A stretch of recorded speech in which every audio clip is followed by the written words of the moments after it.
ಎಲ್ಲರಿಗೂ ನಮಸ್ಕಾರ. ನಮ್ಮ ಲ್ಯಾಕ್ಸ್ ಬೆಂಗಳೂರು ಪ್ರಸ್ತುತಪಡಿಸುವ ದ ಹಿಂದೂ ಸುದ್ದಿ ವಿಶ್ಲೇಷಣೆಗೆ ತಮಗೆಲ್ಲ ಸ್ವಾಗತ. ಇಂದು ನಾವು 20 ಆಗಸ್ಟ್ 2024 ಬೆಂಗಳೂರು ಎಡಿಷನ್ ನ್ಯೂಸ್ ಪೇಪರನ್ನು ನೋಡಲಿದ್ದೇವೆ. ಮೊದಲ ಆರ್ಟಿಕಲ್ ನೋಡೋಣ. Police partner with tech firm to help women officers locate washrooms. ನಮಗೆಲ್ಲ ಗೊತ್ತೇ ಇದೆ, ಈ ಏನು ಟಾಯ್ಲೆಟ್ ಆ್ಯಕ್ಸಸ್ ಇದೆ ಅಂದರೆ ನಾವೀಗ ಹೊರಗಡೆ ಹೋಗಿದ್ದೀವಿ ಅಂತ ಅಂದಾಗ ಅಲ್ಲಿ ನಾವು ವಾಶ್ರೂಮ್ಸನ್ನು ಯೂಸ್ ಮಾಡಬೇಕು ಅಂತಂದರೆ ಯಾವುದಾದ್ರು ಹೋಟೆಲ್ಗೆ ಹೋಗಬೇಕಾಗುತ್ತೆ. ಇಲ್ಲ ಅಂತಂದರೆ ಈ ಸುಲಭ ಶೌಚಾಲಯಗಳು ಏನು ಬರುತ್ತೆ, ಪೇ ಆ್ಯಂಡ್ ಯೂಸ್ ಟಾಯ್ಲೆಟ್ಸ್ ಏನು ಬರುತ್ತೆ BBMPದು, ಅದರಲ್ಲಿ ಹೋಗಬೇಕು. ಬಟ್ ನಮಗೆ ಗೊತ್ತಿದೆ ಆ BBMP ಟಾಯ್ಲೆಟ್ಸ್ನ ಸ್ಥಿತಿ ಹೇಗಿರುತ್ತೆ ಅಂತ. ಒಂದು ಕ್ಲೀನಾಗಿರೋದಿಲ್ಲ, ಮತ್ತೊಂದು ಅದರ ಆ್ಯಕ್ಸಸ್ ಕೂಡ. ಅಂದರೆ ಈಗ ಒಂದು ಏರಿಯಲ್ಲಿ ಹೋಗ್ತೀವಿ ಅಂತಂದರೆ ಆ ಏರಿಯಲ್ಲಿ ಇದ್ದೇ ಇದೆ. ಈಗ ವಿಧಾನಸೌಧ ಇರ್ಬೋದು, ಹೆಬ್ಬಾಳಲ್ಲಿ ಇರ್ಬೋದು, ಇಂಥ ಕಡೆ ನಾವು ಹೋದರೆ ಅಲ್ಲಿ ಆ ಜಂಕ್ಷನ್ಗಳಲ್ಲಿ ನಾವು ಈ ಪೇ ಆ್ಯಂಡ್ ಯೂಸ್ ಟಾಯ್ಲೆಟ್ಸ್ನ ಕೂಡ ನಾವು ಸರಿಗೆ ನೋಡೋದಿಲ್ಲ. ಸೊ ಒಂದು ಪ್ರಾಬ್ಲಮ್ ಏನು ಅಂತಂದರೆ ಅದು ಕ್ಲೀನಾಗಿರೋದಿಲ್ಲ, ಸ್ಯಾನಿಟೇಷನ್ ಪ್ರಾಬ್ಲಮಲ್ಲಿ. ಎರಡನೇ ಪ್ರಾಬ್ಲಮ್ ಬಂದು ಅದರ ಲೊಕೇಶನ್ ಕೂಡ ಹಲವಾರು ಕಡೆ ಆ ಒಂದು BBMP ಟಾಯ್ಲೆಟ್ಗಳನ್ನು ನಾವು ಕಾಣೋದಕ್ಕೆ ಆಗೋದಿಲ್ಲ. ಸೊ ಹೀಗಿರುವಾಗ ಏನಾಗುತ್ತೆ, ಯಾರಿಗೆ ಆದ್ರೂ ವಾಶ್ರೂಮ್ಸ್ ಅವೈಲಬಿಲಿಟಿ ಇಲ್ಲ ಅಂತ ಹೇಳಿದಾಗ ತೊಂದರೆ ಆಗುತ್ತೆ.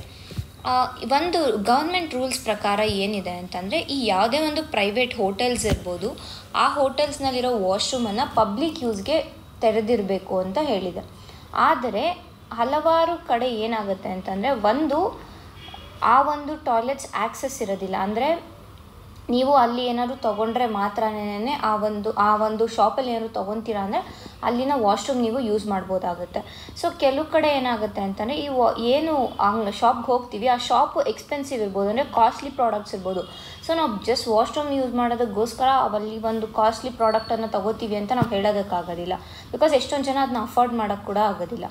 ಸೊ ಇದು ಒಂದು ಪ್ರಾಬ್ಲಮ್.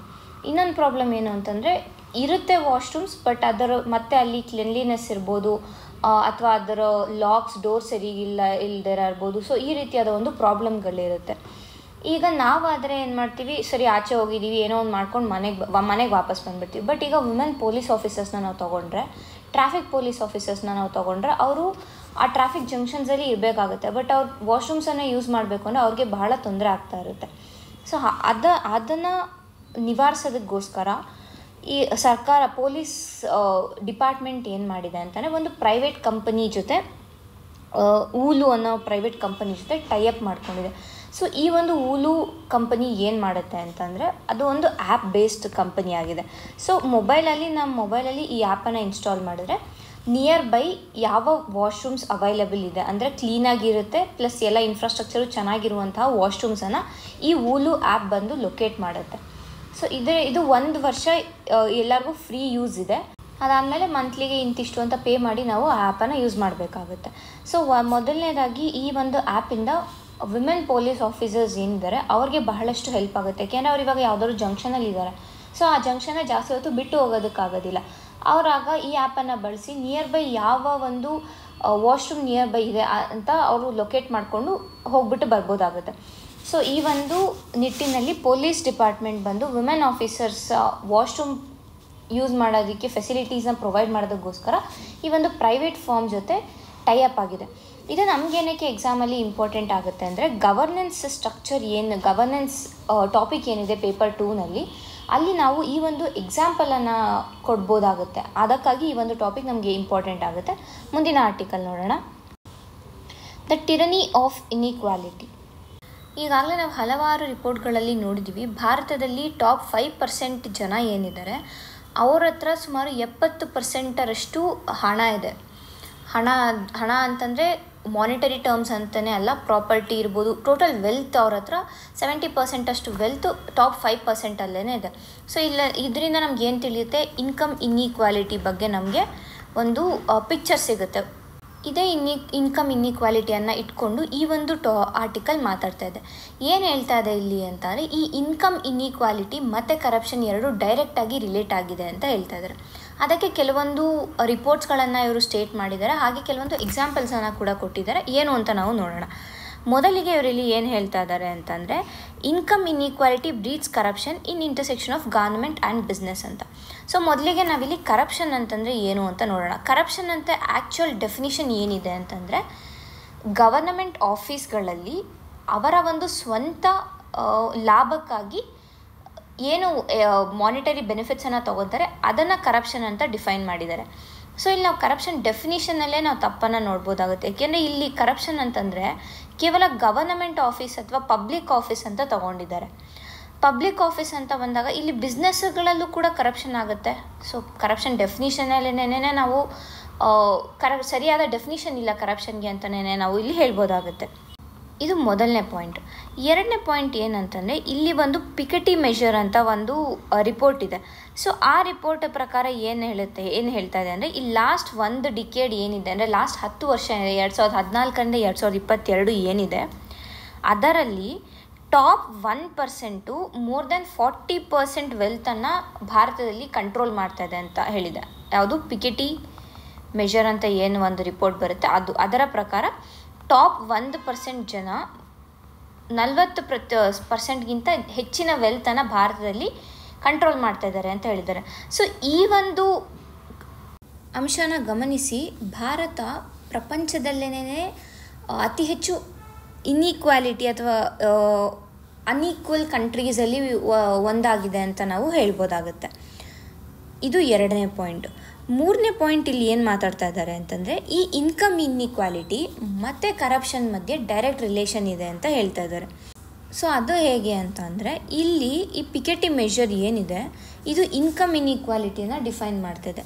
ಸೊ ಇನ್ಕಮ್ ಇನ್ಈಕ್ವಾಲಿಟಿ ಅಂದರೆ ಏನು ಈ ಒಂದು ಪಿಕೆಟಿ ಮೆಷರ್ ಪ್ರಕಾರ ಅಂತ ಅಂದರೆ ಈ ಟಾಪ್ 1%ದು ಶೇರ್ ಏನಿದೆ ಅದು ಡಿವೈಡೆಡ್ ಬೈ ಬಾಟಮ್ 50% ಅವ್ರದ್ದು ಶೇರ್ ಏನಿದೆ ಅಷ್ಟು. ಸೊ ಇನ್ಕಮ್ ಇನ್ಈಕ್ವಾಲಿಟಿಯನ್ನು ಒಂದು ರೇಷಿಯೋ ಥರ ಡಿಫೈನ್ ಮಾಡ್ತಾಯಿದ್ದಾರೆ. ಅಂದರೆ ಈಗ ಟಾಪ್ 1% ಎಷ್ಟು ಹೋಲ್ಡ್ ಮಾಡಿರ್ತಾರೆ ದ್ಯಾಟ್ ಟು ಬಾಟಮ್ 50% ಎಷ್ಟು ಕಾಂಟ್ರಿಬ್ಯೂಟ್ ಮಾಡ್ತಾಯಿದ್ದಾರೆ. ಸೊ ಅದನ್ನು ಇನ್ಕಮ್ ಇನ್ಈಕ್ವಾಲಿಟಿ ಅಂತ ಪಿಕೆಟಿ ಮೆಷರ್ ಡಿಫೈನ್ ಮಾಡಿದೆ. ಸೊ ಈಗಾಗಲೇ ಕರಪ್ಷನ್ ಡೆಫಿನಿಷನ್ನ ಕೂಡ ನಾನು ಹೇಳಿದ್ದೀನಿ. ಸೊ ಈ ಕರಪ್ಷನ್ ಮತ್ತು ಇನ್ಕಮ್ ಇನ್ಈಕ್ವಾಲಿಟಿ ನೋಡಿ ಏನು ಹೇಳ್ತಾ ಇದ್ದಾರೆ ಅಂತಂದರೆ ಈ ಒಂದು ಕರಪ್ಷನ್ ಮೆಷರ್ ಏನಿದೆ ಅದನ್ನು ನಾವು 3 ವಿಭಾಗದಲ್ಲಿ ನೋಡ್ಬೋದಾಗುತ್ತೆ. ಒಂದು ಗವರ್ನಮೆಂಟ್ ಸೆಕ್ಟರ್, ಇನ್ನೊಂದು ಬಿಸ್ನೆಸ್ಸು, ಇನ್ನೊಂದು ಈ ಎರಡರದ ಇಂಟರ್ಸೆಕ್ಷನ್ ಏನಿದೆ ಅದು. ಒಂದು ಗವರ್ನಮೆಂಟಲ್ಲಿ ಕಂಪ್ಲೀಟಾಗಿ ಆಗೋದು, ಒಂದು ಬಿಸ್ನೆಸ್ಗಳಲ್ಲಿ ಕಂಪ್ಲೀಟಾಗಿ ಆಗೋದು, ಇನ್ನೊಂದು ಈ ಎರಡು ಇಂಟರ್ಸೆಕ್ಷನಲ್ಲಿ ಆಗೋದು. ಈ ಇಂಟರ್ಸೆಕ್ಷನಲ್ಲಿ ಅಂತಂದರೆ ಈಗ ಬಿಸ್ನೆಸ್ಗಳು ಯಾವುದಾದ್ರು ಒಂದು ಲೈಸೆನ್ಸ್ ಬೇಕು ಇಲ್ಲ ಅಂತಾರೆ ಅವ್ರಿಗೆ ಬೇಕಾಗಿರೋ ಪಾಲಿಸಿ ಬೇಕು ಅಂತಾರೆ ಗವರ್ನಮೆಂಟಲ್ಲಿ ಲಾಬಿಯಿಂಗ್ ಮಾಡ್ತಾರೆ. ಅಂದರೆ ಗವರ್ನಮೆಂಟಿಗೆ ಇಂತಿಷ್ಟು ದುಡ್ಡು ಅಂತ ಕೊಟ್ಬಿಟ್ಟು ಇಲ್ಲ ಅಂತಂದರೆ ಅವರ ಒಂದು ಈ ಪೊಲಿಟಿಕಲ್ ಪಾರ್ಟಿಗೆ ಕಾಂಟ್ರಿಬ್ಯೂಷನ್ ಫಂಡ್ಸ್ ಡೊನೇಷನ್ ಮಾಡೋದ್ರಿಂದ ಇರ್ಬೋದು.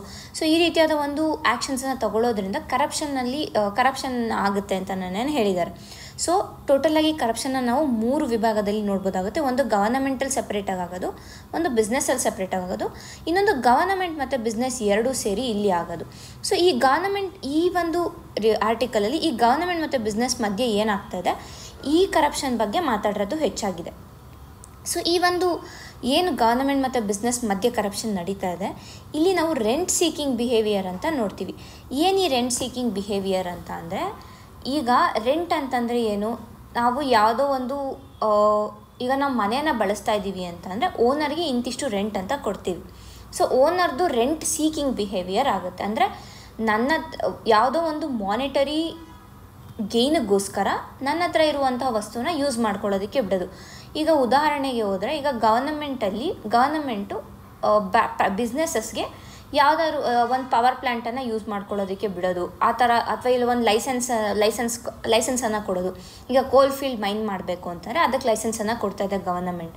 ಸೊ ಗವರ್ನಮೆಂಟ್ ಪ್ರಾಪರ್ಟಿಯನ್ನು ಯೂಸ್ ಮಾಡ್ಕೊಳ್ಳೋದಕ್ಕೆ ಇಂತಿಷ್ಟು ಅಂತ ಅಂದ್ಬಿಟ್ಟು ಬ್ರೈಬನ್ನು ಗವರ್ಮೆಂಟ್ ತೊಗೊತಾ ಇದೆ ಅಂತಂದರೆ ಇದನ್ನು ನಾವು ರೆಂಟ್ ಸೀಕಿಂಗ್ ಬಿಹೇವಿಯರ್ ಅಂತ ಹೇಳ್ತೀವಿ. ಸೊ ಈ ರೆಂಟ್ ಸೀಕಿಂಗ್ ಬಿಹೇವಿಯರಲ್ಲಿ ಏನೇ ಒಂದು ಕೊಟ್ಟರೂ ಕೂಡ ಅದರಿಂದ ಸೊಸೈಟಿಗೆ ಬೆನಿಫಿಟ್ ಆಗುತ್ತೆ ಅಂತಲೇ ನಾವು ಹೇಳೋಕ್ಕಾಗಲ್ಲ. ಹಲವಾರು ಬಾರಿ ಬೆನಿಫಿಟ್ ಆಗದಿರೋನು ಕೂಡ ಇರ್ಬೋದು. ಹಾಗೆಯೇ ಇಲ್ಲಿ ಮತ್ತೊಂದು ಏನು ಹೇಳ್ತಾ ಇದ್ದಾರೆ ಅಂತಂದರೆ ಈ ಇನ್ಕಮ್ ಇನ್ಈಕ್ವಾಲಿಟಿ ಯಾವಾಗ ಜಾಸ್ತಿ ಆಗುತ್ತೆ ಅಂದರೆ ಸ್ಪೆಕ್ಯುಲೇಟಿವ್ ಇನ್ವೆಸ್ಟ್ಮೆಂಟ್ಸ್ ಮಾಡಿದಾಗ. ಸೊ ಏನು ಸ್ಪೆಕ್ಯುಲೇಟಿವ್ ಇನ್ವೆಸ್ಟ್ಮೆಂಟ್ಸ್ ಅಂತಂದರೆ ಈಗ ಮ್ಯೂಚುವಲ್ ಫಂಡ್ಸ್ ಇರ್ಬೋದು, ಶೇರ್ಸಲ್ಲಿ ಇರ್ಬೋದು. ಸೊ ಇವುಗಳಲ್ಲಿ ಇನ್ಸೈಡರ್ ಟ್ರೇಡಿಂಗ್ ಏನಾಗುತ್ತೆ ಅಂದರೆ ಈಗ ಒಳಗಡೆ ಇರೋ ಇನ್ಫಾರ್ಮೇಷನ್ ನಮ್ಗೆ ಸಿಕ್ಕಿ ಅದರ ಬೇಸಿಸ್ ಮೇಲೆ ನಾವು ಇನ್ವೆಸ್ಟ್ಮೆಂಟ್ಸ್ ಏನು ಮಾಡ್ತೀವಿ ಇದನ್ನು ನಾವು ಸ್ಪೆಕ್ಯುಲೇಟಿವ್ ಇನ್ವೆಸ್ಟ್ಮೆಂಟ್ಸ್ ಅಂತ ಹೇಳ್ತೀವಿ. ಸೊ ಈ ಒಂದು ಸ್ಪೆಕ್ಯುಲೇಟಿವ್ ಇನ್ವೆಸ್ಟ್ಮೆಂಟ್ಸಿಂದ ಕೂಡ ಇನ್ಕಮ್ ಇನ್ಈಕ್ವಾಲಿಟಿ ಜಾಸ್ತಿ ಆಗುತ್ತೆ ಅಂತ ಹೇಳ್ತಿದ್ದಾರೆ. ಸೊ ಈ ಎಲ್ಲ ಇನ್ಕಮ್ ಇನ್ಈಕ್ವಾಲಿಟಿ ಮತ್ತು ಕರಪ್ಷನ್ನ ರೆಡ್ಯೂಸ್ ಮಾಡಬೇಕು ಅಂದರೆ ಏನು ಮಾಡಬೇಕು ಅಂತಲೇ ಜುಡಿಷಿಯರಿ ಮೇಲಿರೋ ಟ್ರಸ್ಟನ್ನು ಹಾಗೆ ಉಳಿಸ್ಕೋಬೇಕು. ಏಕೆಂದರೆ ಇದುವರೆಗೂ ನಾವು ನೋಡ್ಕೊಂಡು ಬಂದಿದ್ದೀವಿ, ಸುಪ್ರೀಂ ಕೋರ್ಟ್ ಯಾವುದೇ ಒಂದು ಜಡ್ಜ್ಮೆಂಟ್ ಕೊಟ್ಟರೂ ಕೂಡ ಅದರಲ್ಲಿ ಸೊಸೈಟಿ, ಪೀಪಲ್ ಅಟ್ ಲಾರ್ಜ್ ಏನಿದ್ದಾರೆ ಅವರ ಒಂದು ಬೆನಿಫಿಟ್ಸನ್ನು ಗಮನದಲ್ಲಿ ಇಟ್ಕೊಂಡೇ ಜುಡಿಷಿಯರಿ ಜಡ್ಜ್ಮೆಂಟನ್ನು ಕೊಟ್ಟಿರೋದು. ಸೊ ಹಾಗಾಗಿ ಈ ಒಂದು ಪ್ರಾಸೆಸಸ್ ಏನಾಗುತ್ತೆ ಅಂದರೆ, ಈಗ ಏನಾದ್ರು ಕಂಪ್ಲೇಂಟ್ಸ್ ರಿಪೋರ್ಟ್ ಆಯಿತು, ಈಗ ಉದಾಹರಣೆಗೆ ಸೆಬಿ ಚೀಫ್ ಮೇಲೆ ಏನು ಆಪಾದನೆ ಬಂದಿದೆ ಅದರ ಬಗ್ಗೆ ಹೆಚ್ಚಿನ ವಿಚಾರಣೆ ಏನು ನಡೀತಾ ಇದೆ, ಅದರಲ್ಲಿ ಜುಡಿಷಿಯರಿ ರೋಲ್ ಅಂದರೆ ಈ ಸುಪ್ರೀಂ ಕೋರ್ಟ್ ಏನು ರೋಲ್ ಪ್ಲೇ ಮಾಡುತ್ತೆ ಅದು ಟ್ರಾನ್ಸ್ಪರೆಂಟ್ ಆಗಿರಬೇಕು. ಹಾಗೆ ಯಾವಾಗ ಟ್ರಾನ್ಸ್ಪರೆಂಟ್ ಆಗಿರುತ್ತೆ ಆಗ ಜನರಿಗೆ ಜುಡಿಷಿಯರಿ ಮೇಲೆ ಹೆಚ್ಚಿನ ಒಂದು ನಂಬಿಕೆ ಬರುತ್ತೆ. ಸೊ ಇನ್ಕಮ್ ಇನ್ಇಕ್ವಾಲಿಟಿ, ಕರಪ್ಷನ್ ಏನೇ ಇದ್ದರೂ ಕೂಡ ನಮಗೆ ನ್ಯಾಯ ಸಿಗುತ್ತೆ ಅನ್ನೋ ಒಂದು ಭರವಸೆ ಜನರಲ್ಲಿ ಮೂಡುತ್ತೆ ಅಂತ ಈ ಆರ್ಟಿಕಲ್ನಲ್ಲಿ ಹೇಳ್ತಾ ಇದ್ದಾರೆ. ಮುಂದಿನ ಆರ್ಟಿಕಲ್ ನೋಡೋಣ. ಇನ್ ಸುಪ್ರೀಂ ಕೋರ್ಟ್ ಸೆಂಟರ್ ಡಿಫೆನ್ಸ್ 2019 ಲಾ ಕ್ರಿಮಿನಲೈಸಿಂಗ್ ಟ್ರಿಪಲ್ ತಲಾಕ್. ನಮಗೆಲ್ಲ ಗೊತ್ತಿದೆ 2019 ಏನು ಮುಸ್ಲಿಂ ವುಮೆನ್ಸ್ ಪ್ರೊಟೆಕ್ಷನ್ ಆ್ಯಕ್ಟ್ ಅಂತ ಏನು ಪಾಸ್ ಮಾಡಿದ್ದು ಸರ್ಕಾರ, ಅದರಲ್ಲಿ ಟ್ರಿಪಲ್ ತಲಾಕ್ ಅಥವಾ ತಲಾಖೆ ಬಿದ್ದತ್ತಂತ ಏನು ಮುಸ್ಲಿಮ್ಸಲ್ಲಿ ಇದೆ ಅದನ್ನು ಡಿಕ್ರಿಮಿನಲೈಸ್ ಮಾಡಿತ್ತು. ಅಂದರೆ ಅದು ತಪ್ಪು ಅಂತ ಹೇಳಿ ಯಾರಾದರೂ ಈ ಟ್ರಿಪಲ್ ತಲಾಖನ್ನು ಪ್ರಾಕ್ಟೀಸ್ ಮಾಡಿದ್ರೆ ಅವರಿಗೆ 3 ವರ್ಷದ ಇಂಪ್ರಿಸನ್ಮೆಂಟ್ ಮತ್ತು ಅದೊಂದು ಕಾಗ್ನಿಸಬಲ್ ಅಫೆನ್ಸ್ ಆಗಿರುತ್ತೆ ಮತ್ತು ಬೇಲ್ ಕೂಡ ಸಿಗೋದು ಕಷ್ಟ ಮಾಡಿತ್ತು ಈ ಒಂದು ಆ್ಯಕ್ಟ್ ಮುಖಾಂತರ. ಸೊ ಈ ಒಂದು ಆ್ಯಕ್ಟನ್ನು ಕೆಲವು ಮುಸ್ಲಿಂ ಆರ್ಗನೈಸೇಷನ್ಸ್ ಏನಿತ್ತು ಅವರು ಸುಪ್ರೀಂ ಕೋರ್ಟಲ್ಲಿ ಪೆಟಿಷನನ್ನು ಹಾಕಿದರು. ಈ ಒಂದು ಆ್ಯಕ್ಟ್ ಮುಖಾಂತರ ನೀವು ಬರೀ ಮುಸ್ಲಿಮರನ್ನು ಮಾತ್ರನೇ ಸೆಗ್ರಿಗೇಟ್ ಮಾಡ್ತಿದ್ದಾರೆ, ಯಾಕೆಂದರೆ ಈಗ ಬೇರೆ ರಿಲಿಜಿಯನಲ್ಲೂ ಈ ಥರ ಒಂದು ಪ್ರಾಕ್ಟೀಸ್ ಇದ್ದು ಅವರಿಗೆ ಈ ಒಂದು ರೂಲ್ಸ್ ಅಪ್ಲೈ ಆಗಲ್ಲ ಅಂತ ಹೇಳ್ಬಿಟ್ಟು ಏನು ಮುಸ್ಲಿಂ ಆರ್ಗನೈಸೇಷನ್ ಸುಪ್ರೀಂ ಕೋರ್ಟಲ್ಲಿ ಪೆಟಿಷನ್ ಹಾಕಿತ್ತು, ಅದಕ್ಕೆ ಸರ್ಕಾರ ಆನ್ಸರ್ ಮಾಡಿದೆ. ಏನು ಅಂತಂದರೆ ಈ ಒಂದು ಏನು ಪ್ರಾಕ್ಟೀಸ್ ಇದೆ ಅಂದರೆ ಈಗ ಮುಸ್ಲಿಮ್ಸಲ್ಲಿ ಗಂಡ ಏನಾದರೂ 3 ಸತಿ ತಲಾಕ್ ಅಂತ ಅಂದರೆ ಅಲ್ಲಿ ಡಿವೋರ್ಸ್ ಆಗೋಯ್ತು ಅಂತ ಏನು ಆ ಪ್ರಾವಿಷನ್ ಇದೆ, ಇದರಿಂದ ಮಹಿಳೆಯರಿಗೆ ಹೆಚ್ಚಿನ ಒಂದು ನಷ್ಟ ಆಗ್ತಾಯಿತ್ತು. ಅವರ ಒಂದು ಮೇಂಟೆನೆನ್ಸ್ ಇರ್ಬೋದು, ಇಲ್ಲ ಅವರ ಒಂದು ಲೈವ್ಲಿಹುಡ್ ಇರ್ಬೋದು, ಇಲ್ಲ ಅವ್ರ ಮಕ್ಕಳನ್ನ ನೋಡ್ಕೊಳ್ಳೋಕ್ಕೆ ಬೇಕಾಗಿರುವಂತಹ ಖರ್ಚು ವೆಚ್ಚ ಇರ್ಬೋದು, ಫಿನಾನ್ಷಿಯಲ್ ಇನ್ಸ್ಟೆಬಿಲಿಟಿ ಏನಾಗುತ್ತೆ, ಇದೆಲ್ಲ ಮುಸ್ಲಿಂ ವಿಮೆನನ್ನು ಇತರೆ ಮಹಿಳೆಯರಿಗೆ ಹೋಲಿಸಿದರೆ ಅವರಿಗೆ ಒಂದು ಇನ್ಇಕ್ವಾಲಿಟಿ ಈ ಒಂದು ಇದರಲ್ಲಿ ನಿಟ್ಟಿನಲ್ಲಿ ಇತ್ತು ಅಂತ ನಾವು ಹೇಳ್ಬೋದಾಗುತ್ತೆ. ಹಾಗಾಗಿ ಏನು ಕೋರ್ಟ್ ಟ್ರಿಪಲ್ ತಲಾಖನ್ನು ಡಿಕ್ರಿಮಿನಲೈಸ್ ಮಾಡಿದೆ ಅದು ಸರಿಯಾಗಿದೆ. ಹಾಗೆ ಏನು ಗವರ್ನಮೆಂಟ್ ಲಾ ಅನ್ನು ತಂದಿದೆ ಅದು ಕೂಡ ನಮ್ಮ ಕಾನ್ಸ್ಟಿಟ್ಯೂಷನಲ್ ಪ್ರಾವಿಷನ್ಸನ್ನು ಪ್ರಮೋಟ್ ಮಾಡೋದಕ್ಕೆ, ಹಾಗೆ ಭಾರತದ ಏನು ಸೆಕ್ಯುಲರಿಸಮ್ ಇದೆ ಅದನ್ನು ಕೂಡ ಪ್ರಮೋಟ್ ಮಾಡೋದಕ್ಕೆ ಅಂತ ಅಂದ್ಬಿಟ್ಟು ಸರ್ಕಾರ ಇಲ್ಲಿ ಆನ್ಸರ್ ಮಾಡಿದೆ. ಇಷ್ಟು ಈ ಆರ್ಟಿಕಲ್ನ ಸಾರಾಂಶ ಆಗಿದೆ. ಮುಂದಿನ ಆರ್ಟಿಕಲ್ ನೋಡೋಣ. Clean Ganga mission head flags slow pace of projects. ಈ ಒಂದು national mission for clean Ganga project ಏನಿದೆ ಇದು ಒಂದು ಸೊಸೈಟಿಯಾಗಿ ಮಿನಿಸ್ಟ್ರಿ ಆಫ್ ಜಲಶಕ್ತಿ ಅಂಡರಲ್ಲಿ ರಿಜಿಸ್ಟರ್ ಆಗಿದೆ. ಸೊ ಇದರ ಮುಖ್ಯ ಏಮ್ ಏನು ಅಂತಂದರೆ prevention, control and abatement of pollution in river Ganga river ನಮಗೆಲ್ಲ ಗೊತ್ತಿರೋ ಹಾಗೆ ಎಷ್ಟು ಪೊಲ್ಯೂಟ್ ಆಗಿದೆ ಅಂತ ಗೊತ್ತು. ಸೊ ಅದರಲ್ಲಿ ಮುಳುಗಿದ್ರೆ ನಮಗೆ ಇಲ್ಲದೆ ಇರುವಂತಹ ಚರ್ಮ ಕಾಯಿಲೆಗಳು ಬರುತ್ತೆ ಅಂತ ಕೂಡ ಒಂದು ರಿಪೋರ್ಟ್ ಹೇಳಿತ್ತು. ಸೊ ಹಾಗಾಗಿ ಈ ಒಂದು ಗಂಗಾ ರಿವರ್ಗೆ ಮತ್ತು ಅದರ ಒಂದು ಉಪನದಿಗಳೇನಿದೆ, ಟ್ರಿಬ್ಯೂಟರೀಸ್ ಏನಿದೆ, ಅವುಗಳಲ್ಲಿ ಆಗ್ತಾ ಇರುವಂತಹ ಪೊಲ್ಯೂಷನನ್ನು ಕಂಟ್ರೋಲ್ ಮಾಡೋದಕ್ಕಾಗಿ ಈ ಒಂದು national mission for clean Ganga ಏನಿದೆ ಈ ಒಂದು ಪ್ರಾಜೆಕ್ಟನ್ನು ಸ್ಟಾರ್ಟ್ ಮಾಡಿದ್ದು. ಈ ಒಂದು national mission for clean Ganga ಏನಿದೆ ಇದು national Ganga river basin authority ಮತ್ತು ಎನ್ವಿರಾನ್ಮೆಂಟಲ್ ಪ್ರೊಟೆಕ್ಷನ್ ಆ್ಯಕ್ಟ್ ಏನು ಇದಿದೆ ಅದರಲ್ಲಿರೋ ಪ್ರಾವಿಷನ್ಸನ್ನು ಇಂಪ್ಲಿಮೆಂಟ್ ಮಾಡೋದಕ್ಕೆ ಅಂತಲೇ ಈ ಒಂದು ನ್ಯಾಷನಲ್ ಮಿಷನ್ ಫಾರ್ ಕ್ಲೀನ್ ಗಂಗಾನ ಸ್ಟಾರ್ಟ್ ಮಾಡಿದ್ದು. ಸೊ ಇಲ್ಲಿ ಇದರ ಹೆಡ್ ಏನು ಹೇಳ್ತಾ ಇದ್ದಾರೆ ಅಂತಂದರೆ, ಏನು ಆ ಪ್ರಾಜೆಕ್ಟ್ ಬೇಗ ನಡಿಬೇಕಿತ್ತು ಅದರ ಪೇಸ್ ಏನಿದೆ ಅದು ನಿಧಾನಗತಿಯಲ್ಲಿ ನಡೀತಾ ಇದೆ. ಹಾಗಾಗಿ ರಾಜ್ಯಗಳು ಏನು ಈ ಒಂದು ನಿಟ್ಟಿನಲ್ಲಿ ಕಾರ್ಯಗಳನ್ನು ಮಾಡಬೇಕಾಗಿದೆ ಅದನ್ನು ಸ್ವಲ್ಪ ಬೇಗ ಮಾಡಬೇಕು. ಹಾಗಾಗಿ ಏನು ನಾವು ಟಾರ್ಗೆಟ್ಸನ್ನು ಇಟ್ಕೊಂಡಿದ್ದೀವಿ, ಕ್ಲೀನ್ ಮಾಡಬೇಕು ಅಂತ ಇರ್ಬೋದು, ಇಲ್ಲ ಆ ಒಂದು ಬೇಸಿನ ರೆಜುವಿನೇಟ್ ಮಾಡೋದಿರ್ಬೋದು, ಪೊಲ್ಯೂಷನ್ನ ಕಂಟ್ರೋಲ್ ಮಾಡೋದಿರ್ಬೋದು, ಇಲ್ಲ ಮಿನಿಮಮ್ ವಾಟರ್ ಕ್ವಾಲಿಟಿ ಮೇಂಟೈನ್ ಮಾಡೋದಿರ್ಬೋದು. ಸೊ ಈ ಎಲ್ಲದನ್ನು ಕೂಡ ಸರಿಯಾಗಿ ಮಾಡ್ಬೋದು. ಹಾಗಾಗಿ ರಾಜ್ಯಗಳು ಸ್ವಲ್ಪ ವೇಗದ ಗತಿಯಲ್ಲಿ ಈ ಒಂದು ಪ್ರಾಜೆಕ್ಟನ್ನು ಕೈಗೊಳ್ಳಬೇಕು ಅಂತ ಇಲ್ಲಿ ಹೇಳ್ತಾ ಇದ್ದಾರೆ. ಮುಂದಿನ ಆರ್ಟಿಕಲ್ ನೋಡೋಣ. A change in India's power export rules. ಇತ್ತೀಚೆಗಷ್ಟೇ ರ್ಯೂಟರ್ಸ್ ಅಂತ ಅನ್ನೋ ಒಂದು ರಿಪೋರ್ಟ್ ಏನು ಹೇಳಿತ್ತು ಅಂತಂದರೆ, ಇಂಡಿಯಾದು ಪವರ್ ಎಕ್ಸ್ಪೋರ್ಟ್ ರೂಲ್ಸ್ ಏನಿದೆ ಅದರಲ್ಲಿ ಸ್ವಲ್ಪ ಚೇಂಜಸನ್ನು ಮಾಡಿದ್ದಾರೆ. ಏನಕ್ಕೆ ಈ ಚೇಂಜಸನ್ನು ಮಾಡಿದ್ದಾರೆ ಅಂದರೆ ನಮ್ಗೆ ಗೊತ್ತು ಬಾಂಗ್ಲಾದೇಶಕ್ಕೆ ಭಾರತ ಪವರನ್ನು ಎಕ್ಸ್ಪೋರ್ಟ್ ಮಾಡ್ತಾ ಇದೆ. ಸೊ ಇದರಲ್ಲಿ ಮುಖ್ಯ ಪಾತ್ರಧಾರಿ ಯಾರು ಅಂತಂದರೆ ಜಾರ್ಖಂಡ್ನಲ್ಲಿ ಅದಾನಿ ಪವರ್ ಅವರ ಸಬ್ಸಿಡರಿ ಇದೆ ಗೊಡ್ಡ ಅನ್ನೋ ಪ್ಲೇಸ್ನಲ್ಲಿ. ಸೊ ಅಲ್ಲಿಂದ ಬಾಂಗ್ಲಾದೇಶಕ್ಕೆ ಸುಮಾರು 1496 ಮೆಗಾವ್ಯಾಟರಷ್ಟು ಎನರ್ಜಿಯನ್ನು ಭಾರತ ಸಪ್ಲೈ ಮಾಡ್ತಾ ಇದೆ. ಸೊ ಈಗ ಬಾಂಗ್ಲಾದೇಶದಲ್ಲಿ ಏನು ಪೊಲಿಟಿಕಲ್ ಇನ್ಸ್ಟೆಬಿಲಿಟಿ ಆಗಿದೆ, ನಾವು ಹಿಂದಿನ ವಿಡಿಯೋಗಳಲ್ಲಿ ನೋಡಿದ್ದೀವಿ ಅದರ ಕುರಿತಾಗಿ. ಸೊ ಅದರಿಂದ ಈಗ ಭಾರತದ ಪವರ್ ಅಗ್ರಿಮೆಂಟ್ ಏನಿದೆ ಅಥವಾ ಪವರ್ ಎಕ್ಸ್ಪೋರ್ಟ್ ರೂಲ್ಸ್ ಏನಿದೆ ಅದರಲ್ಲಿ ಸ್ವಲ್ಪ ಚೇಂಜಸನ್ನು ಮಾಡಿದ್ದಾರೆ. ಏನು ಮಾಡಿದ್ದಾರೆ ಚೇಂಜ್ ಅಂತ ನಾವು ಮೊದಲಿಗೆ ನೋಡೋಣ. ಸೊ ಈ ಒಂದು ರೂಲ್ಸ್ ಪ್ರಕಾರ ಏನು ಅಮೆಂಡೆಡ್ ರೂಲ್ಸ್ ಪ್ರಕಾರ ಏನು ಹೇಳುತ್ತೆ ಅಂತಂದರೆ, ಈ ಬೇರೆ ದೇಶಕ್ಕೆ ಏನು ಎಕ್ಸ್ಪೋರ್ಟ್ಸ್ ಮಾಡ್ತಾ ಇದೆ ಭಾರತ ಅದನ್ನು ಬೇಕಾದರೆ ಕಡಿತಗೊಳಿಸಿ ಅದನ್ನು ನಾವು ಭಾರತದಲ್ಲೇ ಇರುವಂತಹ ಗ್ರಿಡ್ಗೆ ವಾಪಸ್ ಇಂಟರ್ಕನೆಕ್ಟ್ ಮಾಡ್ಕೋಬೋದು ಅಂತ ಹೇಳಿದೆ. ಸೊ ಇದು ಒಂದು ಅಮೆಂಡೆಡ್ ರೂಲ್ಸ್. ಯಾಕೆಂತಂದರೆ ಬಾಂಗ್ಲಾದೇಶದಲ್ಲಿ ಏನು ಪೊಲಿಟಿಕಲ್ ಇನ್ಸ್ಟೆಬಿಲಿಟಿ ಆಗ್ತದೆ, ಸೊ ಅದರಿಂದ ಭಾರತಕ್ಕೆ ನಷ್ಟ ಆಗಬಾರ್ದು ಅನ್ನೋ ನಿಟ್ಟಿನಲ್ಲಿ ಭಾರತದ ಸರ್ಕಾರ ಈ ಒಂದು ರೂಲ್ಸನ್ನು ತಂದಿದೆ. ಆದರೆ ಈ ಅದಾನಿ ಗ್ರೂಪ್ ಏನಿದೆ ಅವರೇನು ಹೇಳಿದ್ದಾರೆ ಅಂತಂದರೆ, ಇಲ್ಲ ನಾವು ಏನೇ ಪ್ರಾಬ್ಲಮ್ ಆದರೂ ಕೂಡ ಬಾಂಗ್ಲಾದೇಶಕ್ಕೆ ಈ ಸಪ್ಲೈ ಏನು ಮಾಡ್ತಾ ಇದ್ದೀವಿ ಅದನ್ನು ಕಂಟಿನ್ಯೂ ಮಾಡ್ತೀವಿ ಅಂತ ಇವರು ಇಲ್ಲಿ ಹೇಳಿದ್ದಾರೆ. ಬಟ್ ಈ ಪ್ರಾಜೆಕ್ಟನ್ನು ಏನಕ್ಕೆ ತಪ್ಪು ಅಥವಾ ಕ್ರಿಟಿಸೈಸ್ ಮಾಡ್ತಾ ಇದ್ದಾರೆ ಜನ ಅಂತ ಅಂದರೆ, ಈ ಒಂದು ಪ್ರಾಜೆಕ್ಟ್ಗೆ ಏನು ಬೇಕಾಗಿದೆ ಕೋಲ್, ಇದನ್ನು ಅದಾನಿ ಗ್ರೂಪ್ ಅವರು ಆಸ್ಟ್ರೇಲಿಯಾದಿಂದ ಇಂಪೋರ್ಟ್ ಮಾಡ್ಕೊತಾ ಇದ್ದಾರೆ. ಅಂದರೆ ಆಸ್ಟ್ರೇಲಿಯಾದಿಂದ ಕೋಲ್ ಇಂಪೋರ್ಟ್ ಮಾಡಿಕೊಂಡು ಅದು ಭಾರತಕ್ಕೆ ಅಲ್ಲ ಎಲೆಕ್ಟ್ರಿಸಿಟಿ ಜನ್ರೇಷನ್ ಆಗ್ತಾ ಇರೋದು, ಬಾಂಗ್ಲಾದೇಶಕ್ಕೆ ಎಲೆಕ್ಟ್ರಿಸಿಟಿ ಜನರೇಟ್ ಆಗ್ತಾ ಇದೆ. ಸೊ ಇಲ್ಲಿ ಭಾರತ ಜಸ್ಟ್ ಒಂದು ಪ್ರೊಡ್ಯೂಸರ್ ಸ್ಟೇಟ್ ಆಗಿ ಆ್ಯಕ್ಟ್ ಮಾಡ್ತಾ ಇದೆ ಅಂತ ಹೇಳ್ಬೋದಾಗುತ್ತೆ. ಇಲ್ಲಿ ನಮಗೆ ಕೋಲ್ ಇಂಪೋರ್ಟ್ಸಿಂದ ಇಂಪೋರ್ಟ್ ಬಿಲ್ ಕೂಡ ಜಾಸ್ತಿ ಆಗುತ್ತೆ, ಮತ್ತು ಇಲ್ಲಿ ಬಾಂಗ್ಲಾದೇಶಲ್ಲಿ ಇನ್ಸ್ಟೆಬಿಲಿಟಿ ಇರೋದ್ರಿಂದ ಇಲ್ಲಿ ನಮಗೆ ಕಾಸ್ಟ್ ಕೂಡ ರೆಡ್ಯೂಸ್ ಆಗುತ್ತೆ. ಸೊ ಇಲ್ಲಿ ಫಿಸ್ಕಲ್ ಬರ್ಡನ್ ಏನಿದೆ ಅದು ಕೂಡ ಹೆಚ್ಚಾಗುತ್ತೆ ಅಂತ ನಾವು ಹೇಳ್ಬೋದಾಗುತ್ತೆ. ಮತ್ತು ಎರಡನೇ ಪಾಯಿಂಟ್ ಏನು ಅಂತಂದರೆ, ಈ ಬಾಂಗ್ಲಾದೇಶ್ ಪವರ್ ಡೆವಲಪ್ಮೆಂಟ್ ಬೋರ್ಡ್ ಏನಿದೆ ಅದು $400 ಪರ್ ಮೆಟ್ರಿಕ್ ಟನ್ ಅಂತ ಪ್ರೈಸನ್ನು ಕೋಟ್ ಮಾಡಿದೆ. ಬಟ್ ಅಲ್ಲೇನು ಹೇಳ್ತಾ ಇದ್ದಾರೆ ಅಂತಂದರೆ, ಇದು ಹೆಚ್ಚಿಗೆ ಆಗಿದೆ ಅಂತಂದರೆ ಇಲ್ಲಿ ಏನೋ ಒಂದು ಕರಪ್ಷನ್ ನಡೀತಾ ಇದೆ ಅಂತ ಇಲ್ಲಿ ಹೇಳ್ತಾ ಇದ್ದಾರೆ. ಯಾಕೆ ಅಂತಂದರೆ ಆ್ಯಕ್ಚುಲಾಗಿ ನೋಡಿದ್ರೆ $250 ಪರ್ ಮೆಟ್ರಿಕ್ ಟನ್ ಇರೋ ಪ್ರೈಸನ್ನು ಬಾಂಗ್ಲಾದೇಶ್ ಪವರ್ ಡೆವಲಪ್ಮೆಂಟ್ ಬೋರ್ಡ್ ಇಷ್ಟು ಎಕ್ಸಾಜರೇಟ್ ಮಾಡಿ ಹೇಳ್ತಾ ಇದೆ. ಸೊ ಇದು ಒಂದು ಕರಪ್ಷನ್ ಇನ್ವಾಲ್ವ್ ಆಗಿರ್ಬೋದು ಅಂತ ಮೊದಲನೇದಾಗಿ. ಎರಡನೇದಾಗಿ ಏನು ಅಂತಂದರೆ, ಬಾಂಗ್ಲಾದೇಶದಲ್ಲಿ ಇರೋ ಪವರ್ ಸಪ್ಲೈ ಅಂದರೆ ಪವರ್ ಜನ್ರೇಷನ್ ಕೆಪಾಸಿಟಿ ಏನಿದೆ ಅದು ಆ್ಯಕ್ಚುಲಾಗಿ ಆ ಒಂದು ಬಾಂಗ್ಲಾದೇಶಕ್ಕೆ ಏನು ಬೇಕು ಅಷ್ಟು ಎನರ್ಜಿ ಜನ್ರೇಟ್ ಮಾಡುವಂಥ ಕೆಪಾಸಿಟಿ ಇದೆ. ಬಟ್ ಭಾರತದಿಂದ ಏನಕ್ಕೆ ಇದು ಇಂಪೋರ್ಟ್ ಮಾಡ್ಕೊತಾ ಇದೆ ಅಂತ ಅಂದರೆ, ಅಲ್ಲಿ ಇರುವಂತಹ ಪ್ಲ್ಯಾಂಟ್ಗಳು ಅಂಡರ್ ಯುಟಿಲೈಸ್ಡ್ ಆಗಿದೆ. ಏನಕ್ಕೆ ಅಂಡರ್ ಯುಟಿಲೈಸ್ಡ್ ಅಂದರೆ, ಒಂದು ಫ್ಯೂಯಲ್ ಮತ್ತು ಗ್ಯಾಸ್ ಸಪ್ಲೈ ಇಲ್ದಿರ ಇರ್ಬೋದು ಮೇಯ್ನಾಗಿ ಅದಕ್ಕೇನೆ. ಮತ್ತು ಇದಕ್ಕೆ ರೀಸನ್ ಆಗಿ ಏನು ಕೊಟ್ಟಿದೆ ಬಾಂಗ್ಲಾದೇಶ ಅಂತಂದರೆ, ಈ ಏನು ರಷ್ಯಾ ಉಕ್ರೇನ್ ವಾರ್ ನಡೀತಾ ಇದೆ ಅದರಿಂದ ನಮಗೆ ಫ್ಯೂಯಲ್ ಮತ್ತು ಗ್ಯಾಸ್ ಸಪ್ಲೈ ಸರಿಯಾಗಿ ಆಗ್ತಾ ಇಲ್ಲ ಅಂತ ಅಂದ್ಬಿಟ್ಟು IMF ಹತ್ರ ಸಪೋರ್ಟ್ಗೆ ಕೂಡ ಬಾಂಗ್ಲಾದೇಶ 2022ರಲ್ಲಿ ಹೋಗಿತ್ತು. ಸೊ ಎರಡು ರೀಸನ್ ಏನು ಅಂತಂದರೆ, ಈ ಒಂದು ಪ್ರಾಜೆಕ್ಟನ್ನು ಕ್ರಿಟಿಸೈಸ್ ಮಾಡೋದಕ್ಕೆ, ಒಂದು ಕೋಲನ್ನು ನಾವು ಆಸ್ಟ್ರೇಲಿಯಾದಿಂದ ಇಂಪೋರ್ಟ್ ಮಾಡ್ಕೊಂಡು ಬಾಂಗ್ಲಾದೇಶಕ್ಕೆ ಪವರನ್ನು ಸಪ್ಲೈ ಮಾಡ್ತಾಯಿದ್ವಿ ಮೊದಲನೇದಾಗಿ. ಎರಡನೇದಾಗಿ ಬಾಂಗ್ಲಾದೇಶದ ಪವರ್ ಡೆವಲಪ್ಮೆಂಟ್ ಬೋರ್ಡ್ ಏನಿದೆ ಅದು ಕೊಟ್ಟಿರುವಂಥ ಎಕ್ಸಾಜರೇಟೆಡ್ ಕಾಸ್ಟ್ ಏನಿದೆ ಅದು. ಮೂರನೇದಾಗಿ ಬಾಂಗ್ಲಾದೇಶ ತನ್ನ ಸ್ವಂತವಾಗಿ ಎಲೆಕ್ಟ್ರಿಸಿಟಿ ಜನ್ರೇಷನ್ ಮಾಡೋ ಕೇಪಬಿಲಿಟಿ ಇದ್ರೂ ಕೂಡ ಅದನ್ನು ಅಂಡರ್ ಯುಟಿಲೈಸೇಷನ್ ಕಾರಣದಿಂದಾಗಿ ಭಾರತದಿಂದ ಇಂಪೋರ್ಟ್ ಮಾಡ್ಕೊತಾ ಇದೆ ಅನ್ನೋದು ಮೂರನೇ ಪಾಯಿಂಟ್.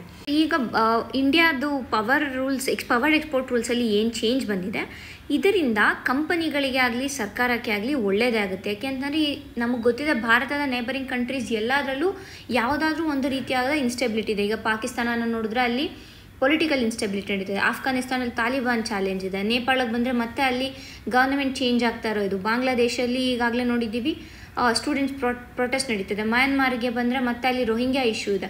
ಸೊ ಭಾರತದ ಸುತ್ತ ಎಲ್ಲ ದೇಶದಲ್ಲೂ ಕೂಡ ಈ ಥರದ ಒಂದು ಪೊಲಿಟಿಕಲ್ ಇನ್ಸ್ಟೆಬಿಲಿಟಿ ಇದೆ ಮತ್ತು ಎಕನಾಮಿಕಲ್ ಇನ್ಸ್ಟೆಬಿಲಿಟಿ ಇರೋದ್ರಿಂದ ಈ ಒಂದು ಎಕ್ಸ್ಪೋರ್ಟ್ ರೂಲ್ಸ್ ಏನಿದೆ ಅದು ಭಾರತದ ಎಕಾನಮಿಯನ್ನು ಸ್ಟೇಬಲ್ ಮಾಡುತ್ತೆ. ಯಾಕೆಂತಂದರೆ ನಾವು ಈಗ ಬೇರೆ ದೇಶಕ್ಕೆ ಈ ಒಂದು ಏನು ಎಲ್ಲ ಕಡೆ ಇನ್ಸ್ಟೆಬಿಲಿಟಿ ಇದೆ ಆ ದೇಶಗಳಿಗೆ ನಾವೇನಾದರೂ ಪವರ್ ಸಪ್ಲೈ ಮಾಡಿದ್ವಿ ಅಂತ ಅಂದರೆ ನಮಗೆ ಎಕನಾಮಿಕಲಿ ನಾವು ಲಾಸಲ್ಲಿರ್ತೀವಿ. ಸೊ ಈ ಒಂದು ರೂಲ್ಸ್ ಏನಿದೆ ಇದು ಬರೀ ಡೈವರ್ಟ್ ಮಾಡ್ಕೋಬೋದು, ಭಾರತದ ಗ್ರಿಡ್ಗೆ ಡೈವರ್ಟ್ ಮಾಡ್ಕೊಬೋದು ಅನ್ನೋ ಒಂದು ಆಪ್ಷನ್ ಕೊಟ್ಟಿರೋದ್ರಿಂದ ಕಂಪನಿಗಳು ಎಕ್ಸ್ಪೋರ್ಟ್ ಮಾಡೋದನ್ನು ನಿಲ್ಲಿಸಿ ಮತ್ತು ಇಂಡಿಯಾದಲ್ಲೇನೇ ಈ ಗ್ರಿಡ್ಡನ್ನು ಇದು ಮಾಡಿದ್ರೆ ಅವ್ರಿಗೆ ಒಂದು ಏನು ಲಾಸಸ್ ಆಗುತ್ತೆ ಅದು ಕಡಿಮೆ ಆಗುತ್ತೆ. ಹಾಗಾಗಿ ಈ ಒಂದು ಎಕ್ಸ್ಪೋರ್ಟ್ ರೂಲ್ಸ್ ಭಾರತಕ್ಕೆ ಎಕನಾಮಿಕಲಿ ಒಳ್ಳೆಯ ಒಂದು ದಾರಿಯಾಗಿದೆ ಅಂತ ಕೂಡ ಈ ಆರ್ಟಿಕಲ್ನಲ್ಲಿ ಹೇಳ್ತಾ ಇದ್ದಾರೆ. ಇಷ್ಟು ಈ ದಿನದ ಆರ್ಟಿಕಲ್ಗಳಾಗಿವೆ. ಧನ್ಯವಾದಗಳು.